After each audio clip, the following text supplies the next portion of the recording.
ಎಲ್ರಿಗೂ ನಮಸ್ಕಾರ. ವೇಟ್ಸ್ ಕುಕ್ಕಿಂಗ್ಗೆ ನಿಮಗೆಲ್ಲ ಸ್ವಾಗತ. ನನ್ನ ಇವತ್ತಿನ ರೆಸಿಪಿ ಚಿಕನ್ ಬಿರಿಯಾನಿ ರೆಸಿಪಿ. ಇದನ್ನು ಸ್ವಲ್ಪ ಡಿಫ್ರೆಂಟಾಗಿ ಮಾಡ್ತಾ ಇದ್ದೇನೆ. ಎಲ್ಲ ಮಸಾಲೆನ ಗ್ರೈಂಡ್ ಮಾಡಿ ಇದನ್ನು ಮಾಡ್ತೇನೆ. ತುಂಬ ಈಸಿ, ಹಾಗೆಯೇ ತುಂಬ ಟೇಸ್ಟಿಯಾಗಿ ಬೇಗ ಆಗುವಂತಹ ಒಂದು ಬಿರಿಯಾನಿ ರೆಸಿಪಿ. ಬನ್ನಿ ನೋಡೋಣ ಹೇಗೆ ಮಾಡೋದಂತ. ಮಿಕ್ಸಿಯ ದೊಡ್ಡ ಜಾರನ್ನು ತಗೊಂಡಿದ್ದೇನೆ. ಇದಕ್ಕೆ ಒಂದು 5-6 ದೊಡ್ಡ ನೀರುಳ್ಳಿನ ಕಟ್ ಮಾಡಿ ಹಾಕಿದೆ. ಹಾಗೆಯೇ 4 ದೊಡ್ಡ ಟೊಮೆಟೊನ ಕಟ್ ಮಾಡಿ ಹಾಕಿದೆ.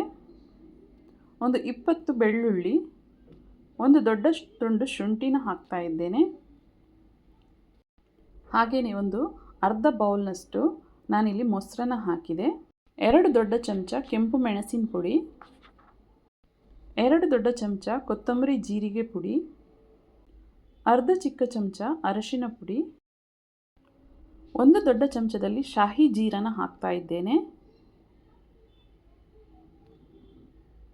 ಹಾಗೆಯೇ ಎಲ್ಲ ಗರಂ ಮಸಾಲೆ ಅಂದರೆ ಚಕ್ಕೆ, ಲವಂಗ, ಏಲಕ್ಕಿ, ಸ್ಟಾರ್, ಹಾಗೆಯೇ ಕಾಳುಮೆಣಸು ಎಲ್ಲನ ಇದಕ್ಕೆ ಹಾಕುವ. 1 ನಿಂಬೆಹಣ್ಣಿನ ರಸನ ಹಾಕ್ತಾ ಇದ್ದೇನೆ. ಸ್ವಲ್ಪ ಕೊತ್ತಂಬರಿ ಸೊಪ್ಪು, ಪುದೀನ. ಈಗ ಇದನ್ನು ಚೆನ್ನಾಗಿ ಗ್ರೈಂಡ್ ಮಾಡಿ ತಗೊಳ್ಬೇಕು. ನೋಡಿ, ಫೈನ್ ಪೇಸ್ಟ್ ಆಗಬೇಕು ಇದರದ್ದು. ನಾನಿಲ್ಲಿ 1.5 kg ಚಿಕನ್ನ ಕ್ಲೀನ್ ಮಾಡಿ ತಗೊಂಡಿದ್ದೇನೆ. ಗ್ರೈಂಡ್ ಮಾಡಿಟ್ಟಂಥ ಮಸಾಲೆನ ಇದಕ್ಕೆ ಹಾಕುವ. ರುಚಿಗೆ ತಕ್ಕಷ್ಟು ಉಪ್ಪನ್ನು ಸೇರಿಸ್ತಾ ಇದ್ದೇನೆ. ಇದನ್ನು ಈಗ ಚೆನ್ನಾಗಿ ಮಿಕ್ಸ್ ಮಾಡುವ.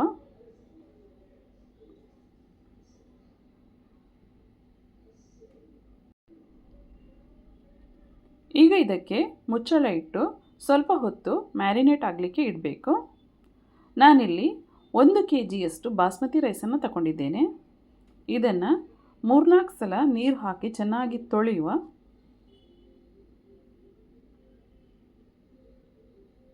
ತೊಳೆದಾದ ನಂತರ ಇದಕ್ಕೆ ನೀರು ಹಾಕಿ ಇಡಬೇಕು. ಇದರಿಂದ ರೈಸ್ ಮಾಡುವಾಗ ಚೆನ್ನಾಗಿ ಬಿಡಿ ಬಿಡಿಯಾಗಿ ಬರ್ತದೆ. ಈಗ ರೈಸ್ ಮಾಡುವ. ನಾನಿಲ್ಲಿ ಪಾತ್ರೆಗೆ ತುಪ್ಪನ ಹಾಕ್ತಾ ಇದ್ದೇನೆ. 2 ದೊಡ್ಡ ಚಮಚದಲ್ಲಿ ತುಪ್ಪನ ಹಾಕಿದೆ. ತುಪ್ಪ ಬಿಸಿಯಾದ ನಂತರ ಇಲ್ಲಿ ಜೀರಿಗೆನ ಹಾಕಿದೆ. ಎಲ್ಲ ಗರಂ ಮಸಾಲೆನ ಹಾಕ್ತಾ ಇದ್ದೇನೆ. ಈಗ ಇದಕ್ಕೆ ನೆನೆಸಿಟ್ಟಂತಹ ಅಕ್ಕಿನ ಹಾಕ್ತಾ ಇದ್ದೇನೆ. ಇದನ್ನು ಒಮ್ಮೆ ಚೆನ್ನಾಗಿ ಮಿಕ್ಸ್ ಮಾಡುವ.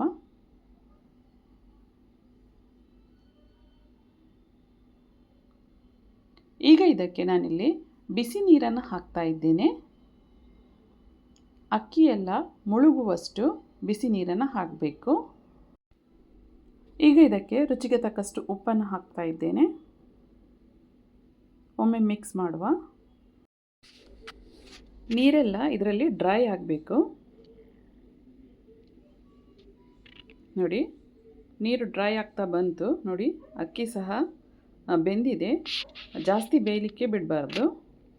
ಈಗ ಇದನ್ನು ಒಂದು ತವಾದ ಮೇಲೆ ಸ್ಲೋ ಗ್ಯಾಸಲ್ಲಿ ಇಟ್ಟು ಮುಚ್ಚಳ ಇಡಬೇಕು. ಒಂದು 10 ನಿಮಿಷ ಇಟ್ಟರೆ ಸಾಕು. ನೋಡಿ, ನೀರೆಲ್ಲ ಡ್ರೈ ಆಯಿತು. ಬಿರಿಯಾನಿ ಮಾಡಲಿಕ್ಕೆ ಅನ್ನ ರೆಡಿ ಆಯಿತು. ಈಗ ಒಂದು ಪಾತ್ರೆಗೆ ನಾನಿಲ್ಲಿ 2 ದೊಡ್ಡ ಚಮಚದಲ್ಲಿ ತುಪ್ಪನ ಹಾಕ್ತಾ ಇದ್ದೇನೆ. ತುಪ್ಪ ಬಿಸಿಯಾದ ನಂತರ 2 ದೊಡ್ಡ ನೀರುಳ್ಳಿನ ಉದ್ದಗೆ ಕಟ್ ಮಾಡಿ ಹಾಕಿದೆ. ಇದರಲ್ಲಿ ಸ್ವಲ್ಪ ಕಲರ್ ಬಂದ ನಂತರ ನಾನಿಲ್ಲಿ 2 ದೊಡ್ಡ ಟೊಮೆಟೊನ ಕಟ್ ಮಾಡಿ ಹಾಕಿದೆ. ಟೊಮೆಟೊ ಸ್ವಲ್ಪ ಸಾಫ್ಟ್ ಆದ ನಂತರ ಮ್ಯಾರಿನೇಟ್ ಮಾಡಿಟ್ಟಂತಹ ಚಿಕನ್ನ ಹಾಕ್ತಾ ಇದ್ದೇನೆ. ಇದನ್ನು ಒಮ್ಮೆ ಮಿಕ್ಸ್ ಮಾಡುವ. ಈಗ ಇದಕ್ಕೆ ಮುಚ್ಚಳ ಇಟ್ಟು ಮೀಡಿಯಮ್ ಗ್ಯಾಸ್ ಫ್ಲೇಮಲ್ಲಿ ಇಟ್ಟು ಇದನ್ನು ಬೇಯಿಸಬೇಕು. ನೋಡಿ, ಇದರಲ್ಲಿ ಕುದಿ ಬರಲಿಕ್ಕೆ ಸ್ಟಾರ್ಟ್ ಆಯಿತು. ಚಿಕನ್ ಬೇಯ್ತಾ ಬಂತು.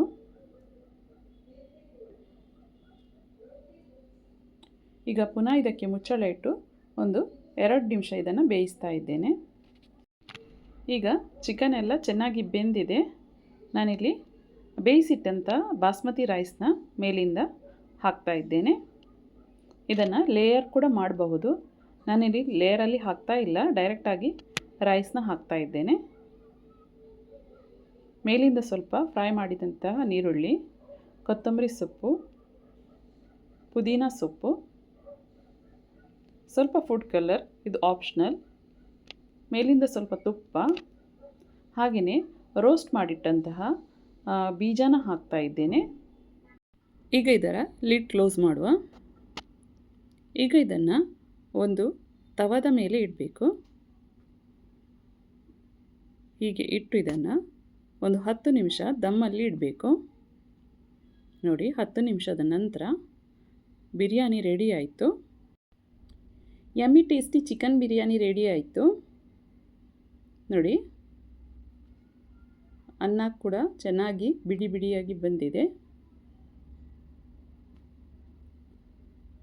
ಈ ರೆಸಿಪಿ ತುಂಬ ಈಸಿ ಉಂಟು. ಈಗ ಇದನ್ನು ಸರ್ವ್ ಮಾಡುವ.